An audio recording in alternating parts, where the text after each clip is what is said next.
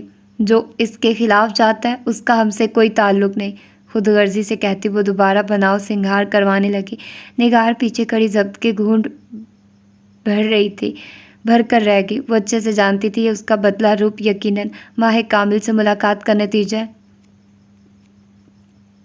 کماری، مضبوط قامت والی عورت متوجہ ہوئی۔ شہزادی ابیل کہاں ہے؟ اپنے حجرہ میں۔ آواز مدھم اور گہری تھی۔ ان کو واپس اردن بھیجنے کا انتظام کیا جائے۔ اپنے پاؤں کو ذرا سا آگے کرتے اس نے کنیز کو سنہری جوتا بند کرنے دیا۔ جو حکم میری ملکہ۔ کماری نے سر کو ہلکا سا خم دیا۔ نگار ایک دم سے تڑپ اٹھی۔ مگر ملکہ، انہوں نے ہماری بہت مدد کی اپنے ملک سے بغاوت کرتے وقت۔ ہمارا شہزادی سے معاہدہ ہوا تھا کہ ہم انہیں مکمل تحفظ فراہم کریں گے۔ اگر وہ ہمیں اردن کے راز نہ دیتی تو ہم کبھی اس ملک پر حملہ نہ کر پاتے۔ المیرا نے بنا اس کی طرف دیکھے گردن کے گرد ہار درست کیا۔ حال میں واپس آؤ نگار، نہ اپنا ملک رہا، نہ قبضہ کی ہوئی ملکیت، پھر پرایا بوجھ اٹھانا کہاں کی دانش مندی ہے۔ اور چلو مان لیا کہ ابیل نے ہماری مدد کی تھی، اتنا عرصہ تو معاہدہ ہم نے بھی نبھایا، اب کیا پوری عمر تلوے چاٹنے کا ارادہ ہے؟ آخری جملے پر نگار کا چہرہ غضبناک حد تک سرخ ہوا۔ سختی سے جبڑوں کو ایک دوسرے سے ملائے وہ کچھ بولنے لگے تھے جب المیرا نے اپنی جگہ سے بلند ہوتے اسے خاموش ہونے کا اشارہ کیا۔ تم میری بہن ہو نگار۔ آنکھوں میں نرمی کے جگنو سموئے۔ اس نے اپنے سے لمبی عورت کی کہنی تھامی۔ یہ ہماری سلطنت ہے، ہمارا قانون ہے، ہم آپس میں ہی بحث کرتے رہے تو کہاں آگے بڑھ پائیں گی؟ تم جاؤ، جا کر تیاری دیکھو۔ کسی بچہ کی طرح وہ اس پکی عمر کی عورت کو بہلا رہی تھی۔ نگار خاموشی سے سانس لیتے کچھ لمحات اپنی بہن کو دیکھتی رہی، پھر 2 قدم پیچھے کی طرف اٹھائے۔ المیرا کا ہاتھ پہلو میں جا گرا۔ تعظیم دیتے وہ کمرے سے باہر ڈگ بھرتی غائب ہو گئی۔ کب سے سامع بنی ادوب کی طرف پلٹتے المیرا کے چہرے پر مانوسیت تھی۔ میں نگار سے زیادہ تم پر بھروسہ کرتی ہوں، معلوم ہے نا تمہیں؟ ادوب نے سینے پر ہاتھ رکھتے ذمہ داری قبول کی۔ میں چاہتی ہوں تم اپنے زیر نگرانی ان مردوں اور عورتوں کو رخصت کرو، کوئی کوتاہی نہ رہے۔ جو مردوں کے لیے سامان تیار کروایا گیا وہ ان کو دیا جائے، اور جو عورتوں کے لیے سامان وہ لائے ہیں وہ صحیح سلامت ملکی خزانے میں جمع ہو جانا چاہیے۔ آپ کا حکم سر آنکھوں پر ملکہ۔ کل آپ کے لیے فیصلہ کے بعد سے میری نظر میں آپ کا احترام 10 گنا مزید بڑھ گیا ہے۔ آگے آتے اس نے المیرا کا دستانے والا ہاتھ اٹھایا اور عقیدت سے اپنی آنکھوں پر لگایا۔ اب المیرا اسے کیا بتائے، یہ اتنے گرم دستانے اس نے ہاتھوں کے جلے کو چھپانے کے لیے پہنے۔ کمرے میں اب المیرا اور اس کی فوج کی سربراہ اکیلے تھی۔ آئینہ میں اپنے عکس پر ایک بھرپور نگاہ ڈالتے اس کی نگاہ پھٹکتے ہوئے پیچھے کھڑی عورت سے جا ملی۔ کماری دبیر انداز میں المیرا کو دیکھ رہی تھی۔ ملکہ کی روشن پیشانی پر ناگوار لکیریں نمایاں ہوئی۔ خوبصورت لگ رہی ہوں تو تعریف کر دو، یوں ٹکر ٹکر دیکھنے سے کون سا ثواب ملے گا؟ چہرہ پھیرتے شوخ لہجہ میں کہا۔ کچھ دیر دوسری طرف خاموشی رہی۔ دونوں ملازم سلیقہ سے اپنا کام سمیٹتے رہے۔ سنبھال کر قدم رکھیے ملکہ، یہ آپ کا علاقہ نہیں۔ ملکہ کے تاثرات عدم دلچسپی سے گر گئے۔ یہاں سب نے اسے بے وقوف کیوں سمجھ رکھا تھا، پہلے کامل اب کماری۔ جب تمہیں مشیر بناؤں گی تو مشورے دینا۔ ابھی جا کر وہ جہاز دیکھو جس میں ہماری خواتین بیٹھ کر یمن جائیں گی۔ کماری جی ملکہ کرتی وہاں سے ہٹ گئی۔ المیرا دل ہی دل میں خود کی نظر اتاری۔ عقل بھی تھی، شکل بھی، پھر یہاں سب تنبیہی افسر کیوں بنتے تھے؟ باب خادم، کیا رونق تھی، کیا رنگ تھے۔ المیرا کی تو خود پسندی نے آج ختم ہونے کا نام نہ لیا۔ کچھ لمحات تو اپنے تخت پر بیٹھنے کے بعد اسے یقین بھی نہیں آیا کہ وہ کیا ہے اور کیا تھی اور کیا ہو سکتی ہے۔ سرخ قالین پر سے ایک جوڑا اٹھتا اور تخت کے کنارے بیٹھی عورت کے ساتھ رکھی 2 کرسیوں پر بیٹھ جاتا۔ مرد عورت کا بازو تھامے آتا اور پھر دونوں بیٹھ کر مستقبل کے وعدے لیتے، دونوں 3 مرتبہ اپنی قبولیت کا اقرار کرتے، شادی نامے پر دستخط کرتے۔ اور کرسیوں پر جا کر بیٹھ جاتے۔ یہ عمل پچھلے آدھے گھنٹے سے یوں ہی جاری تھا۔ قاضی کے علاوہ ایک طرف ادوب تھی تو دوسری جانب دبیر جبکہ جگہ سنبھالے ہوئے ایک مرد کی طرف سے گواہی کا فریضہ انجام دے رہا تھا، دوسری عورت کی طرف سے۔ المیرا کی آج اٹھانی نرالی تھی، کہیں گردنوں کو جھکنے پر مجبور کر کے وہ اپنے فیصلے پر ثابت قدم رہی تھی۔ ہاں، اندر کی فطرت چیخ چیخ کر اس کی مسکان کے ساتھ دغا کر رہی تھی، مگر المیرا اپنی فطرت کو سلا کر دنیا کو دھوکہ دینا جانتی تھی۔ ایک طرف سے آتے فاتر کے ہاتھ میں انگور کے شربت کی سنہری سراہی تھی، باری باری وہاں موجود معزز شخصیات کے گلاسوں کو کنارے تک بھرتے وہ اختتام میں اپنی ملکہ کی خدمت میں آیا۔ جب تک تمام لوگوں نے اپنے جام کا گھونٹ بھر کر اسے زہر سے پاک قرار نہیں دیا، فاتر تب تک یوں ہی سراہی کو تھامے کھڑا رہا۔ المیرا نے کن اکھیوں سے اسے دیکھا، کل کے بعد یہ اب پہلی نگاہ تھی۔ آنکھوں تلے شب خوابی کے ہلکے کھارے پانی کی وجہ سے خشک ہونٹ، چہرے کی چمک بجھی ہوئی، اور بال گندمی کپڑے میں بند سوائے ایک اس جھولتی لٹ کے۔ اگر کوئی ظلم یا زیادتی کچھ بدل نہ سکی تو وہ تھی ان سنہری بھوری آنکھوں کا مغرور تاثر۔ وہ ابھی بھی وہاں سب کو یوں دیکھ رہا تھا جیسے وہی انسان ہو اور باقی سب چونٹیاں۔ المیرا نے اسے مخاطب کیا، بڑی بد نصیب ہوگی وہ جس سے تمہاری شادی ہوگی۔